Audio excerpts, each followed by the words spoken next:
সাহসী ভূমিকা রেখেছেন, প্রত্যেকে আপনারা জানেন। উপস্থিত রয়েছেন সামনে যারা বাবু ভাইকে ভালোবাসেন।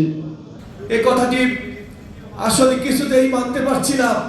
অ্যাকচুয়ালি গণ অভ্যুত্থান যে সৃষ্টি হয়েছে সেটা একটি ইতিহাস নির্মাণের সুদীর্ঘ পরিকল্পনার প্রক্রিয়ার একটি অনিবার্য পার্ট, যেখানে হচ্ছে কি সমাজের বিভিন্ন নানান অনিয়ম অত্যাচার ক্ষোভ থেকে সামাজিক একটা বিস্ফোরণ হয়।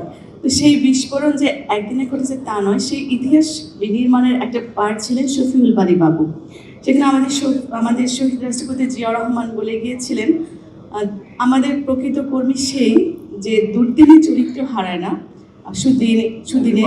দুর্দিনে পালিয়ে যায় না, সুদিনে চরিত্র হারায় না। তো শফিউল বারী বাবুর যদি আপনারা সেই বিষয়গুলো বিশ্লেষণ করেন তার চরিত্রে, 2003 থেকে 6 সাল পর্যন্ত তিনি ছাত্র দলের সাধারণ সম্পাদকের দায়িত্ব পালন করেছিলেন। সেই সময় আপনারা দেখেছেন যে তিনি কতটা নির্মোহ নির্লোভ একজন মানুষ ছিলেন।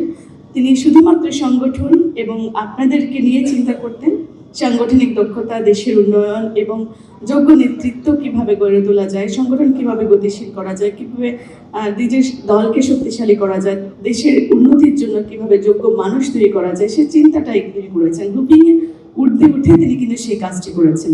তাই আমি মনে করবো আমরা অনেকেই সেই কাজটা বিশ্বাস করি এবং আমরা সেই কাজটাই যদি বাস্তবায়ন করি তাহলে আমরা একটা সুন্দর বাংলাদেশ পাবো। আর দ্বিতীয়ত যেটা ছিল, দুর্দিনে সে পালিয়ে যায় না।